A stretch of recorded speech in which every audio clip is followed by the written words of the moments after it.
वह सोचे। देवताओं की बातें सुनकर भगवान श्री विष्णु और शंकर जी को दैत्यों पर बड़ा क्रोध आया। उनकी भौहें तन गई और आंखें लाल हो गई। तभी क्रोध में भरे हुए श्री विष्णु जी के मुख से बड़ा भारी तेज निकला और उसी प्रकार का तेज भगवान शंकर, ब्रह्मा और इंद्र आदि दूसरे देवताओं के मुखों से भी प्रकट हुआ। फिर वह सारा तेज एक में मिल गया। तेजों का वह पुंज ऐसा दिखता था जैसा कि जाज्वल्यमान पर्वत हो। देवताओं ने ऐसा कि उस पर्वत सी ज्वाला चारों ओर फैली हुई थी। देवताओं के शरीर से प्रकट हुए उन तेजों की किसी अन्य तेज से तुलना नहीं हो सकती थी।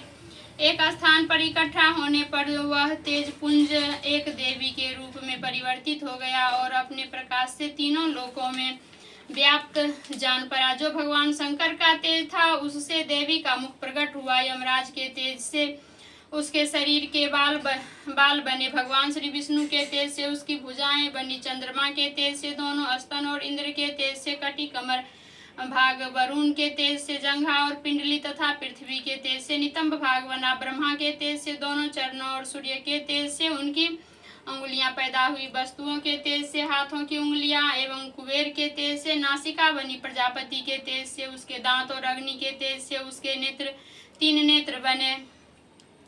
संध्या के तेज से उसकी दोनों भौहें और वायु के तेज से उसके कान प्रकट हुए थे। इस प्रकार उस देवी का प्रादुर्भाव हुआ था। महिषासुर से पराजित देवता उस देवी को देखकर अत्यंत प्रसन्न हुए। भगवान शंकर ने अपने त्रिशूल में से एक त्रिशूल निकालकर उस देवी को दे दिया। भगवान कृष्ण ने अपने चक्र में से एक चक्र निकालकर उस देवी को दे दिया। वरुण ने देवी को शंख भेंट किया। अग्नि ने इसे शक्ति दी। वायु ने उसे धनुष और बाण से पूर्ण तरकस दिए। सहस्त्र नेत्रों वाले देवराज इंद्र ने उसे अपने वज्र से उत्पन्न करके वज्र दिया और ऐरावत हाथी का एक घंटा उतारकर देवी को भेंट की। यमराज ने उसे कालदंड में से एक दंड दिया। वरुण ने उसे पास दिया। प्रजापति ने स्फटिक की माला दी और ब्रह्मा जी ने उसे कमंडलू दिया। सूर्य ने देवी के समस्त रोमों में अपनी किरणों का तेज भर दिया। काल ने उसे चमकती हुई ढाल और तलवार दी। क्षीर सागर ने ज्वालाहार और दिव्य वस्त्र उसे भेंट किए और इनके हाथों और इनके साथ ही उसने दिव्य चूड़ामणि दी। 2 कुंडल, कंकन, उज्ज्वल अर्धचंद्र, बाहों के लिए बाजूबंद, चरणों के लिए नुपुर, गले के लिए सुंदर हंसली और अंगुलियों के लिए रत्नों की बनी हुई अंगूठियां उसे दी। विश्वकर्मा ने उनको फरसा दिया और उसके साथ ही कई प्रकार के अस्त्र और अभेद कवच दिए और इसके अतिरिक्त उसने उसे मस्तक और वक्ष पर धारण करने के लिए कभी न कुम्हलाने वाले सुंदर कमलों की मालाएं भेंट की। समुद्र ने सुंदर कमल का फूल भेंट किया। हिमालय ने सवारी के लिए सिंह और तरह तरह के रत्न देवी को भेंट किया। यक्षराज कुबेर ने मधु से भरा हुआ पात्र और शेषनाग ने उसे बहुमूल्य मणियों से विभूषित नागहार भेंट किया। इस तरह दूसरे देवताओं ने भी उसे आभूषण और अस्त्र देकर उसका सम्मान किया। इसके पश्चात देवी ने उच्च स्वर से गर्जना की। उसके इस भयंकर नाद से आकाश गूंज उठा। देवी का वह उच्च स्वर से किया हुआ सिंहनाद समा सका। आकाश उनके सामने छोटा प्रतीत होने लगा। उससे बड़े जोर की प्रतिध्वनि हुई जिससे समस्त विश्व में हलचल मच गई और समुद्र कांप उठे। पृथ्वी डोलने लगी और सबके सब पर्वत हिलने लगे। देवताओं ने उस समय प्रसन्न हो सिंहवाहिनी जगन्मयी देवी से कहा, हे देवी तुम्हारी जय हो। इसके साथ महर्षियों ने भक्ति भाव से विनम्र होकर उनकी स्तुति की। संपूर्ण त्रिलोकी को शोकमग्न देखकर दैत्यगण अपनी सेनाओं को साथ लेकर और हथियार आदि सजाकर उठ खड़े हुए। महिषासुर के क्रोध की कोई सीमा नहीं थी। उसने क्रोध में भरकर कहा, यह सब क्या उत्पात है। फिर वह अपनी सेना के साथ उस ओर दौड़ा जिस ओर से भयंकर नाद का शब्द सुनाई दिया। आगे पहुंचकर उसने देवी को देखा जो कि अपनी प्रभा से तीनों लोकों को प्रकाशित कर रही थी। उनके चरणों के भार से पृथ्वी दबी जा रही थी। माथे के मुकुट से आकाश में एक रेखा सी बन रही थी और उनके धनुष की टंकार से सब लोग क्षुब्ध हो रहे थे।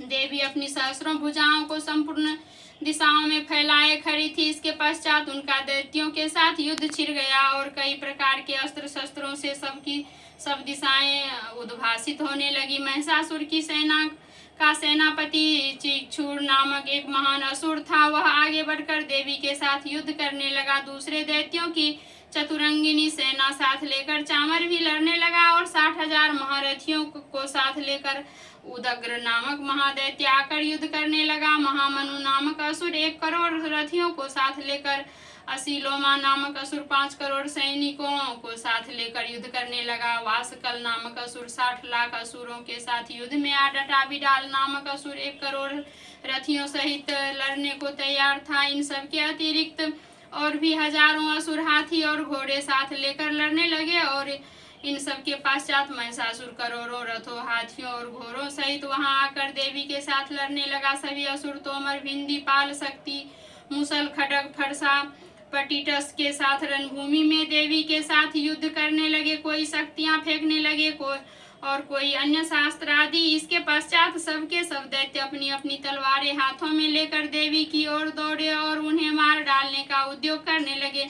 मगर देवी ने क्रोध में भरकर खेल ही खेल में उनके सब अस्त्रों शस्त्रों को काट दिया। इसके पश्चात ऋषियों और देवताओं ने देवी की स्तुति प्रारंभ कर दी। देवी प्रसन्न होकर असुरों के शरीरों पर अस्त्र शस्त्रों की वर्षा करती रही। देवी का वाहन सिंह भी क्रोध में भरकर दैत्य सेना में इस प्रकार विचरने लगा जैसे कि वन दावानल फैल रहा हो। युद्ध करती हुई देवी ने क्रोध में भरकर जितने श्वासों को छोड़ा वे तुरंत ही सैकड़ों हजारों गणों के रूप में परिवर्तित हो गए।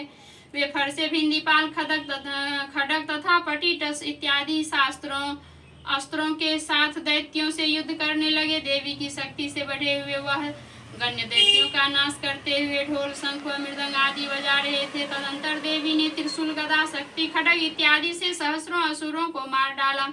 कितनों को घंटे की भयंकर आवाज से ही यमलोक पहुंचा दिया तो कितने असुरों को उसने पास में बांधकर पृथ्वी पर घसीटा। कितनों को अपनी तलवार से टुकड़े टुकड़े कर दिए तो कितनों को गदा की चोट से धरती पर सुला दिया। कई दैत्य मुसल की मार से घायल होकर रक्त वमन करने लगे और कई शूल से छाती फट जाने के कारण पृथ्वी पर लेट गए। कितनों की तो बाण वर्षा से कमर ही टूट गई। देवताओं को पीड़ा देने वाले दैत्य कट कट कर मरने लगे। कितनों की बाहें अलग हो गई तो कितनों की ग्रीवाएं कट गई। कितनों के सिर कट कट कर दूर भूमि पर लुढ़क गए तो कितनों के शरीर बीच में से कट गए और कितनों की जंघाएं कट गई और वे पृथ्वी पर गिर पड़े। कितने ही सिरों व पैरों के कटने पर भी भूमि पर से उठ खड़े हुए और शस्त्र हाथ में लेकर देवी से लड़ने लगे। कई दैत्यगण भूमि में बाजों की ध्वनि के साथ नाच रहे थे। कई असुर जिनके सिर कट चुके थे बिना सिर के धड़ से ही हाथ में शस्त्र लिए हुए लड़ रहे थे। दैत्य रह रह कर ठहरो ठहरो कहते देवी को युद्ध के लिए ललकार रहे थे।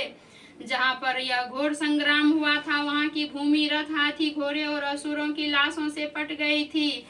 असुर सेना के बीच में रक्तपात होने के कारण रुधिर की नदियां सी बह रही थी। इस तरह देवी ने असुरों की विशाल सेना को क्षण भर में इस तरह से नष्ट कर डाला जैसे तृण काष्ठ के बड़े समूह को अग्नि नष्ट कर डालती है। देवी का सिंह भी गर्दन के बालों को हिलाता हुआ और बड़ा शब्द करता हुआ असुरों के शरीरों से मानो उनके प्राणों को ढूंढ रहा था।